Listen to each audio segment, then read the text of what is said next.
Welcome back, everybody. It's good to have you to another real estate market update for the greater Milwaukee area, this time November 2025. I reached out to you asking what's on your mind, and a lot of the questions that I got back were circling around the government shutdown, around job concerns, economic concerns, recession concerns. So we're going to cover this today. I want to take a complete 360 and the economy and how that is impacting Milwaukee real estate markets. And then also I have something that honestly is a little bit alarming to me about first-time homebuyers. I want to share some thoughts there, and then we're going to look at mortgage rates and my summary, what I can expect for the next few weeks here for the local Milwaukee market. As always, let's get started with the latest numbers from the MLS. Inventory is over 2,000 units again. If you have been in the market this year in spring, you know how different it feels, how much more inventory, how many more choices there are out there compared to spring. Comparatively speaking, still very, very low by historic standards. You have that below. Market volume is still down, only 1,090. So we are still in a real estate recession. It's just not what people have pictured with prices going down. A recession is when you have a reduction in economic activity. We're down about 20-25% and have been for a while. So there are just not that many people buying or selling. And that has a big impact on the GDP as a whole, because real estate and the related expenses with that are a big portion of economic activity. Days on market, 8, kind of what we expect for this time of the year. So the velocity is slowing down a little bit. We had 5 this year in summer. So we're slowing down as expected, and prices are up again 6.8% for the month of October compared to last year, October, and about twice as much as 10 years ago. Make no mistake, we are still in a seller's market. So a lot of the US has already shifted into a buyer's market. That is not the case for Milwaukee. We are still in a seller's market, and we are far away from over here, which would be balanced to a buyer's market. But many other markets are. And I'm going to show you an inventory map here in just a little bit, so you can get a better sense for where this is happening. Market trends, year to date, home appreciation for the year, 7.17. So I'm pretty confident that we're going to see about 7% overall median home appreciation in the Milwaukee metro area. Important, this is not national, this is us here locally. Inventory supply is at a 2-year high, so that is really great. And buyer activity is slowing down. That is kind of par for the season. We see this every year happening here in Milwaukee. We're approaching the holiday season, and that is normal. So we also have lower mortgage rates right now, which has caused a spike in refinance applications over the last 2 weeks. It's not too late. We'll talk about mortgage rates in a little bit. And we are seeing a lot more offers now coming in below list price. We are seeing terms that are much more favorable towards the buyer and not so great for the seller. Completely different than what we have seen this year in the spring market. So a clear shift there. A lot of it is coming from the normal seasonality that we see every year around this time, and it's overlaid with some of the economic factors that we're going to discuss today. Sellers' expectations are still based on the spring market, and that's a problem because they remember how quickly their neighbor's house sold this year in May, and now it's November, so things are a little bit different. So this is a comparison of the Milwaukee market from 2015 with the current market today.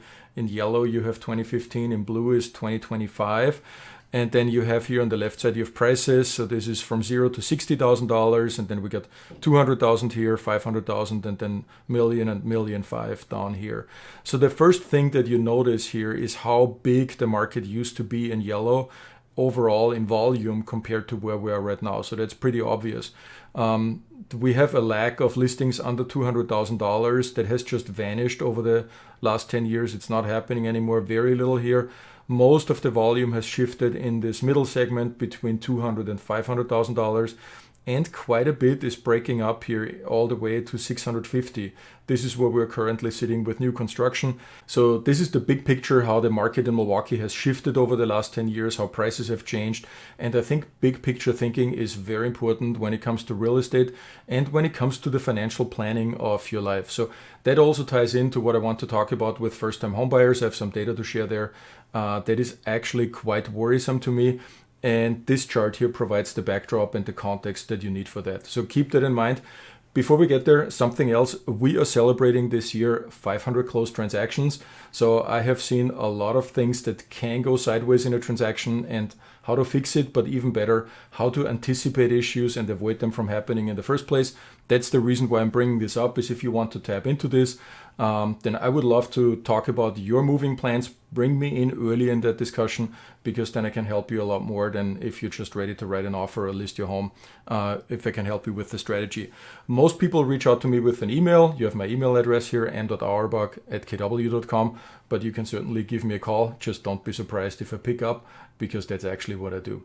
All right, let's jump back into data. Here's a chart that shows you inventory going up. Basically the visual to what I was explaining before. So really the best situation that we have had this year.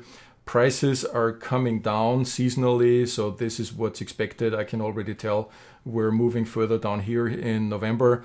And still the overall trend is pointing upward, so we've been quite a bit lower last year. But still the seasonal trend is going down. In terms of competitiveness, list to sale price ratio is always interesting. I expected us to be down here at 100 or less than 100%, meaning that buyers are more negotiating. But we are still seeing the good number of deals going over list price, which means that the market is still relatively competitive.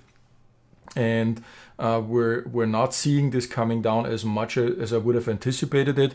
This is kind of the normal dip that we see at the end of the year. So eventually we will see it, but it may not be as much in the buyer's favor as we might be hoping for. Speaking of inventory, here is the big picture for all of the US that I promised. So here the inventory changes from before COVID 2019 to now 2025. And as you know, prices are always a function of supply and demand. So inventory is critical when it comes to what's going on with housing markets. And we have a lot of markets that are the blue ones where we have a lot more inventory right now than we had in 2019. So this is the reason why we see prices going down in Florida, in Texas, in Denver here, Phoenix, Arizona is hit really hard, Washington State. So those are markets where we really see prices are coming down. Completely different situation in the Midwest and in the Northeast. So when you see something in the evening news that doesn't make sense because it doesn't fit into what I'm talking about the Milwaukee market here, and we are very, very tight on inventory, which means prices are still getting pushed up by multiple buyers competing for the same house, competing with each other and pushing the price up. So we have a very different situation here in the Northeast and in the Midwest. Another question that I got was about the government shutdown, and quite frankly, it's hard for me to gauge how this is impacting the market in real time. I can tell you that we have all the functionality that we need to complete real estate transactions. So the lending is in place, title is in place. So all of the things that we need mechanically to do. What I think is slowing down now is the consumer sentiment that is cooling down. And I found here some data from the last government shutdown at the end of 2018, beginning of 29. That was for 35 days, so we've already exceeded that. And you are seeing here a little bit of a dip in volume. So there were fewer real estate transactions during that shutdown, but we had a kind of a catch up here in the following months. So as long as we're getting this to a resolution, hopefully very, very soon, the effect should be minimal. But of course, the longer it drags on, the bigger the impact on the overall economy will be. Speaking about economy, we had some concerning news from the labor market that is softening. You probably heard it, we had a record 153,000 layoffs in October, more than we had in any October in history here with pandemic and with the global financial crisis. So we're seeing the labor market softening, but I also think it's not collapsing. The market overall is still too strong. We have an overall unemployment of 4.3%. The only 4.3%, the only caveat is that this data from August. Because of the government shutdown, we currently don't have visibility to what's going on with unemployment. It's probably higher, but everything below 5% is considered still very, very good. So not great news from the labor market. This will impact the real estate market nationally and slow it down a little bit more. Maybe soften prices a little bit, but it's too early to tell. We really need unemployment data. Wisconsin, very good, 3.1%, so we're doing much better than the national average in the US with unemployment rate. So another interesting thing to talk about is the inflation. So it's not so much in the headlines anymore. The last reading came in a little bit over 3%. I put a red line here because this shows you the peaks here of before COVID 2015 to 2020, and we are kind of stuck here a little bit over that red line. So inflation remains elevated. That's not good. But the way I think about inflation is not so much that prices are going up. I think of it the way the value of the dollar is going down. We have printed so many more dollars that the value of each dollar is less. And now you need to bring more dollars to buy the same goods and services than you had to bring before. And real estate is a hard asset. So sticks and bricks are one of those things that tend to go up because they are tied to the cost of labor, cost of material, if that's going up. So real estate is generally considered a good protection against inflation. And if you look at the price increases that we've seen in recent years, you also have to understand this in the backdrop of inflation. We haven't even kept up with inflation here. So technically you have to subtract it from the annual appreciation to get to the true value gains that you see in real estate. And if you take inflation out of it, it is not all that spectacular as you might think. So inflation is something that's concerning also because it's taking away purchasing power from consumers. And that's, of course, not good if you're saving up for your down payment. What's going on with mortgages? So the 30-year fixed, which is the blue line here, is at a very attractive position right now at 6.22%. That's one of the lowest we have seen over the last 3 years. I put here a purple line. You can see we dipped here below a little bit a year ago and then here in late 2022. But for the most part, we had higher mortgage rates than we have right now. This, by the way, the green line here is the 15-year. So you can get a little bit lower there. But mortgage rates have gone down a little bit and a lot of people have refinanced. Is it still a good time to do so? I would say yes. If you can lock in 1% lower on an average typical Milwaukee home, that will probably give you somewhere around $250, $300 a month savings. And, that is substantial. A few people have asked me if I think that mortgage rates are going down even further. They're notoriously hard to predict because geopolitics factor into it and financial markets. But here is the forecast for the next year from Fannie Mae, the Mortgage Banker Association, and Wells Fargo. And we are currently already lower than what these three guys are forecasting. So I think it doesn't pay to wait. I would lock it in. And if we're all surprised and mortgage rates are even lower in a year from now, then you can refinance again. But typically, I would say with a $300 savings a month, you have a 10 months break even. And that's well worth it going through the effort of refinancing and locking in a lower rate, especially given the forecast here. Now, let's talk about the worrisome news that I have about first-time home buyers. The share of first-time home buyers is at an all-time low. Only 21% of all real estate transactions were homes being sold to first-time home buyers. And that means we have a lot more people stuck with renting. It's half of what we used to have here, 42%.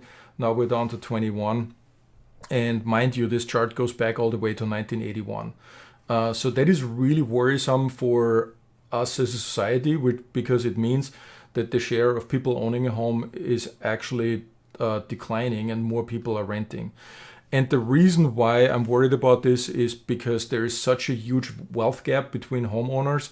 The Federal Reserve survey found actually that it is a 43 times difference. So homeowners on average, the net worth is on average 43 times higher than renters. Take a minute to take in the chart here. In red, you have the net worth of renters, and in blue, you have the net worth of homeowners. That is not a good trend. That is not good for us as a society because that wealth gap is creating social tension. And I'm really worried about that. In the end of the day, real estate is a forced savings plan. So you're locking in your monthly payments. When you have a 30-year fixed rate mortgage, you're locked in. You're not going up every year. And over time, you're paying that down. So it's a forced savings plan. And normally real estate should be going up in value. We've seen it this year. We've seen it the last 10 years here in Milwaukee. And in fact, if you look at any 10-year period, even including 2008 when real estate was crashing, anybody who owned a house for at least 10 years came out positive at the end of the day. And that includes 2008. So something to think about if there's no guarantees in life, especially financially, but real estate is still a relatively good bet if you want to take it financially. Down payments are growing. That is not totally a surprise. First-time homebuyers are now averaging at 10% down payment. So they're saving up more money. That is an average. It doesn't really mean that you have to. You can get a conventional loan with a 5% down payment, even less with the VA or with an FHA loan. But the average is going up, and we also see the average and repeat buyers going up. And why is that happening? Very simple, because they have gained so much in home value. So when they sold their first home, they had so much more money that they could put down on the second home, and that is really driving this average up to beyond 20%. So the flip side of that, what's going on in the rental market? Believe it or not, Milwaukee, and this is not something new, we have seen this over the last few years, Milwaukee is one of the hottest rental markets in all of the US. Let that sink in for a moment. So in summer of 2025, we had on average 11 renters looking at the same apartment in Milwaukee, and that puts us here between Manhattan and Brooklyn. Miami is leading here, Chicago. Down here you got some Florida markets, you got Fort Lauderdale here, Orlando, Silicon Valley, Boston area are all less competitive than we are here in Milwaukee. So the rental market is facing the same challenge, not enough inventory, not enough construction. There are just more people looking for housing than what we actually have. And so what does that mean? If we don't have enough, prices are probably going up. Milwaukee rents are expected to go up 3 to 5% next year. On average, we are already at $1,577 or about $1.86, almost $2 per square foot. You can pause that video if you want to look here at the breakdown by bedroom. What can we expect for the next weeks in the Milwaukee area? So the government shutdown has started to show a little bit of a cooling effect on the real estate market, but that's mostly on the market psychology side. So the mechanics are all in place that we need, but people don't feel, there's a lot more people that are hesitating right now, and that is cooling down the market. From an inventory point of view, this is a normal seasonal trend. I think we've already seen max inventory. So from now on, every week it's going to be fewer and fewer listings. We got Thanksgiving on the horizon, and then for the holiday season, it's going to be just a trickle of new inventory that's coming on the market. So most of the inventory that you can choose from is what we already have in the market right now. Milwaukee real estate seasonal slowdown has started. Yes, that is normal. We see this every year, and that is just par for the course. I'm going to bite my lip in spring when people are telling me how competitive the market is, and in my mind, I'm comparing the situation to right now. So this is really an opportunity for buyers. On the other end, sellers have to be positioned ahead. What I mean by that is it's like shooting sporting clays. You have to aim ahead of where the target is going to be. And the same thing with the real estate market. Prices are softening right now seasonally. So you need to look at where the market is going to be in 30 days. That's where you need to be positioned. Otherwise, you're going to miss the target. It's the best market for buyers that we have seen, I would say, in the last 3 years because of 3 circumstances that are currently overlapping. First of all, we have relatively low mortgage rates, some of the best rates that we've seen in 3 years. At the same time, we have the highest inventory, which means the most amount of choices that we've seen in the last 2 to 3 years. And at the same time, this is overlapping with the seasonal slowdown, which means fewer buyers in the market. Most of them are thinking about next year's spring market. So those 3 things together create really a nice window of opportunity if you are still in the market. Annual appreciation for the Milwaukee area will come out to roughly about 7%. So congratulations if you are a homeowner. Of course, that varies by neighborhood. It also varies by price segment. So $1 million homes are not appreciating the same rate as $200,000 homes for obvious reasons. By the way, Alex, thank you for your comment. I asked everybody for questions for this video as far as neighborhood to neighborhood comparison and the northern suburbs of Milwaukee. I have to get back to you. I probably have to make a separate video because this is just too much to fit in here into a monthly market update, but I've not forgotten about it, and thank you very much for the question. Also, if you have questions that you want me to talk about at the next market update, please put them in the comments below. I'm either going to try to answer them right away in the comments or at the very minimum pick it up for my next Milwaukee market update. And with that, if you're thinking about moving, definitely let's chat. You have my contact information here. Send me an email. I would be happy to be in contact with you and talk about your plans for the rest of this year or for next year. That's all I had for you today. Thank you very much for watching, and I'll see you at the next one.